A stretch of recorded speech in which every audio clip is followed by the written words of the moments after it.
शुभ दीपावली 2072 नेपाल सम्बत 1136 र छठ पर्वका अवसरमा काठमाडौँ महानगरपालिकाको तर्फबाट देश विदेशमा रहनुहुने सम्पूर्ण महानुभावहरू तथा काठमाडौँ महानगरवासीहरूमा सुख, शान्ति, समृद्धि, दीर्घायु एवं उत्तरोत्तर प्रगतिको कामना गर्दछु। जुजुलपा नेपाल सम्बत 1136 को पुनित अवसरमा यहाँको सुस्वास्थ्य, दीर्घायु एवं उत्तरोत्तर प्रगतिको कामना गर्दछौँ। उपत्यकामा मनाइने विशेष पर्वहरूमध्ये महपूजाको नेवार समुदायमा छुट्टै महत्त्व छ। यसै दिनमा नेपाल सम्बत समेत सुरुवात हुने गर्छ। यसै सन्दर्भलाई समेटेर तयार पारिएको सामग्री कार्यक्रमको सुरुवातमा प्रस्तुत गर्दैछौँ। चन्द्रमास अनुसार गणना हुने नेपालको मौलिक नेपाल सम्बत 1136 सुरु भएको छ। विक्रम सम्बत 1936 साल कार्तिक 3 गतेबाट सुरु भएको मानिएको यो सम्बतका विषयमा विक्रम सम्बत 2035 सालसम्म धेरै चर्चा भएन। विक्रम सम्बत 2036 सालबाट भने यो पर्वलाई मनाउन थालियो।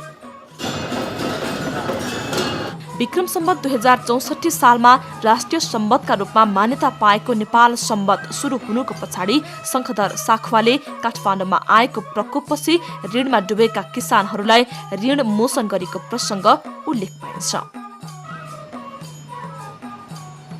विक्रम सम्बत 2056 सालमा राष्ट्रिय विभूति घोषणा गरिएका साखवालाई यही जनकथनमा आधारित योगदानको कदर गर्दै राष्ट्रिय विभूति घोषणा गरिएको हो। साखवाले नदी किनाराबाट उठाएको बालुवा सुन भएको थियो भन्ने कथनसँग केही फरक छन्। कहीँ उठाएको बालुवा घरमा पुर्याएको 4 दिनपछि सुन भयो भन्ने, कहीँ राजाले साखवालाई काम गर्न लगाएका थिए, उनी व्यापारी थिए, उनी किसान थिए भन्ने भनाई जनकथनमा पाइएका फरक मत हुन्। जनश्रुति अनुसार उनले सुन प्राप्त गर्ने स्थान तथा विधिमा फरक पाइए पनि प्राप्त सुनबाट ऋणमा डुबेका किसानलाई ऋण मोचन गरिदिएको भनाइमा भने एकरूपता पाइन्छ। यसरी प्राप्त सुनबाट किसानहरू ऋण मुक्त भइसकेपछिको खुसियालीमा नेपाल सम्बत सुरु गरिएको बताइन्छ।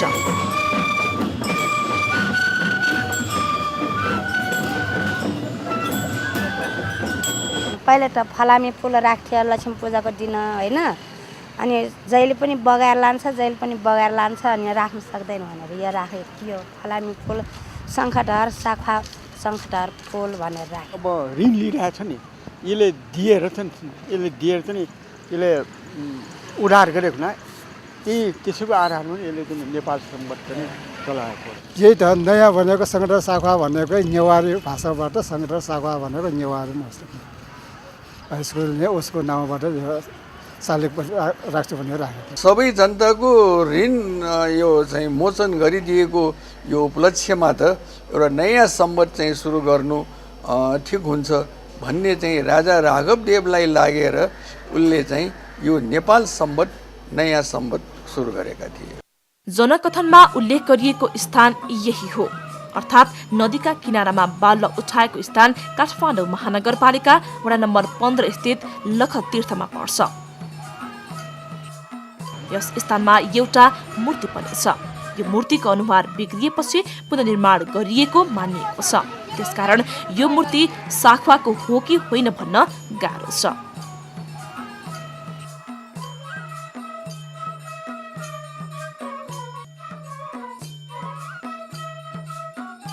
यो स्थान अहिले बेवारिसे जस्तै कसैले वास्ता नगरिएको ठाउँको रूपमा बसिरहेको छ। त्यस्तै लुकु फाल्सा अर्थात् नेपाल भाषामा सुनको भारी बिसाएको पाटी, जहाँ शङ्खधर साखवाले सुन भएको बालुवाको भारी बिसाएको विश्वास गरिन्छ। भीमसेन स्थान र मरुको बीचमा रहेको यो स्थान पनि धेरैको नजरमा अपरिचित भएर बसिरहेको छ।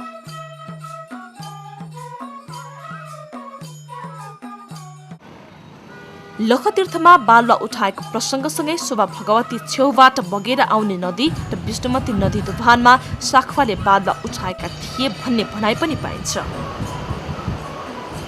शोभा भगवतीको बालुवा लगेर एक ठाउँमा राखेर लुकाएर होइन, अनि त्यो लुकाएर राखे, अर्कोले पनि फेरि त्यो बालुवा लग्यो।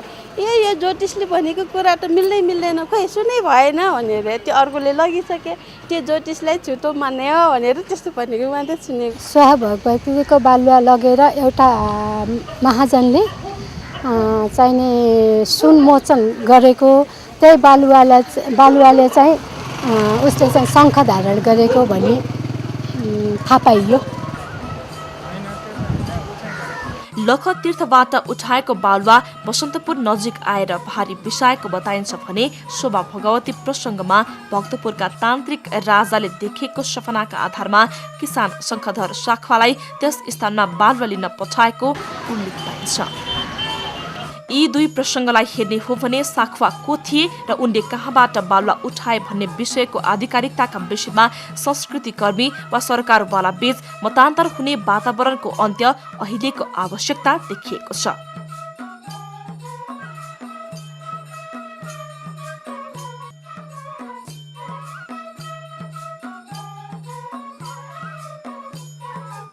सम्बत फेरिएकै दिन राति नेवार समुदायका मानिसहरूले आत्मपूजा अर्थात् महपूजा गर्ने गर्दछन्। कसैले महपूजालाई नेपाल सम्बतसँग जोडेर हेर्ने गर्दछन् भने कसैले यी दुईवटा छुट्टै महत्त्व भएका विषय हुन् भनेका छन्। अर्कोतर्फ नेपाल सम्बत सुरु हुनुभन्दा 4 वर्ष अघिदेखि महपूजा गर्ने चलन चलिसकेको थियो भन्ने भनाइ पनि पाइन्छ।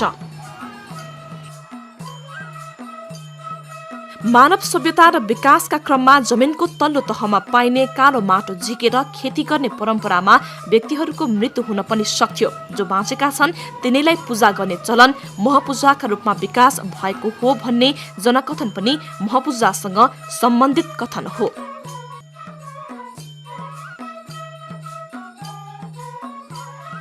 पर्व सुरु जहाँबाट भए पनि धार्मिक, सांस्कृतिक एवं सामाजिक पर्वका रूपमा महपूजाको व्यक्ति तथा परिवारमा विशेष महत्त्व छ।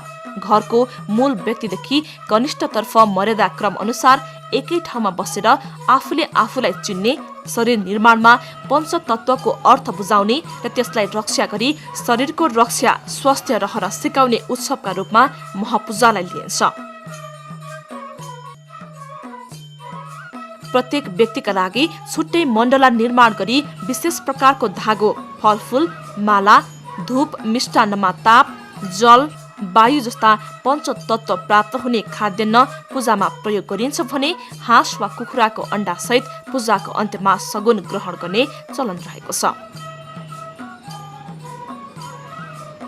आत्मा बिनाको शरीर मृत हुन्छ, त्यसकारण आत्मालाई बचाउने कार्यलाई जीवन रक्षाको पहिलो प्राथमिकतामा राखेर काम गर्नुपर्छ।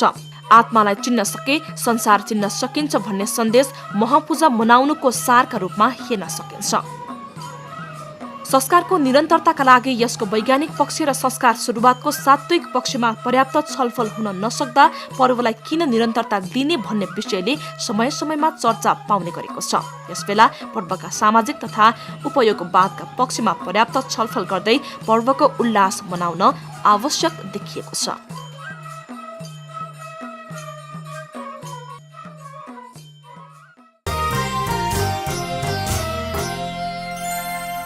दशैं तिहारको चौथो दिन गोवर्धन पूजा गर्ने गरिन्छ। पर्यावरणसँग गोवर्धन पूजाको निकट सम्बन्ध छ। सन्दर्भमा तयार पारिएको सामग्री अबको प्रस्तुतिमा। गोरु तिहार, हरि तिहार वा गोवर्धन पूजाका नामबाट तिहारको चौथो दिन गोरु र गोवर्धन पर्वतको पूजा गर्ने गरिन्छ। पौराणिक कथन अनुसार गोकुल नजिक रहेको गोवर्धन पर्वत हो। भगवान कृष्णको पाला अघि स्थानीयले इन्द्रको पूजा गरिरहेकोमा कृष्णले इन्द्रको भन्दा घाँस, पानी, दाउरा, जडीबुटी, खनिज जस्ता मानवीय जीवनयापनका अति आवश्यकीय वस्तु दिने पर्वतको पूजा गर्न सल्लाह दिएपछि रिसाएका इन्द्रले घनघोर वर्षा गरे। त्यो वर्षाबाट जनतालाई बचाउन कृष्णले पर्वत उचालेर स्थानीयलाई लुकाएको प्रसङ्ग गोवर्धन पूजा गर्ने चलनको सुरुवातसँग जोडिएको प्रसङ्ग हो। गोवर्धन महाराजाय नमः, गिरिराज महाराजाय नमः, परमेश्वर।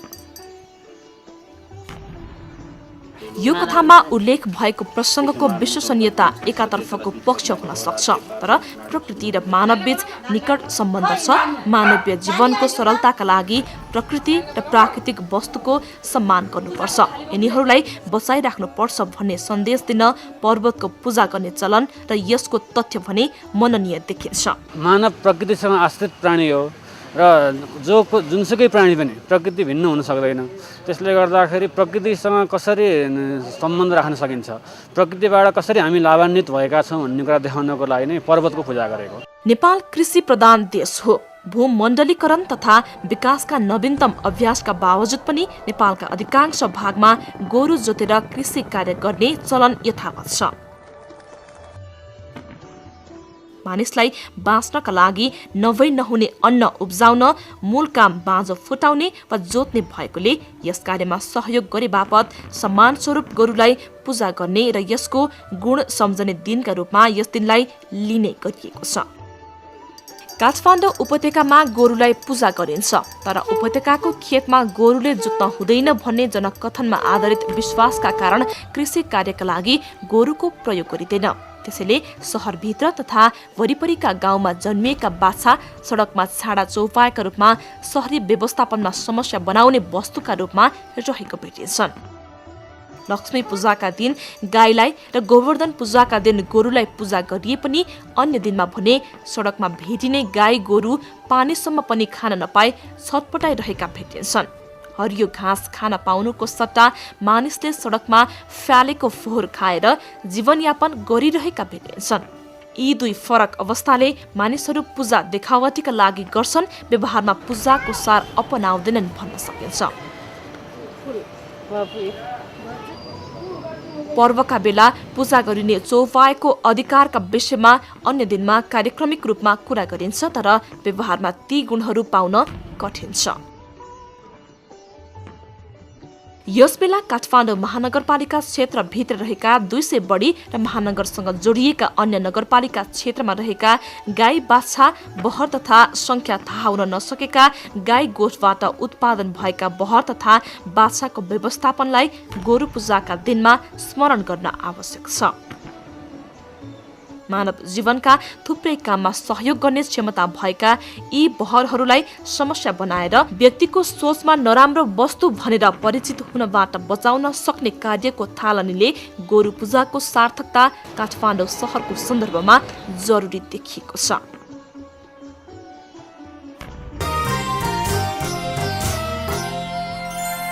दशैं तिहार विशेष यिनै विभिन्न प्रस्तुतिसँगै आजका लागि हाम्रो निर्धारित समय पुरा भएको छ। आगामी श्रृङ्खलामा नयाँ विषयका साथ भेटघाटका लागि फेरि आउनेछौँ। त्यतिन्जेलसम्मका लागि कार्यक्रमबाट आज्ञा चाहन्छौँ। नेपाल टेलिभिजन हेर्दै रहनुहोला। नमस्कार।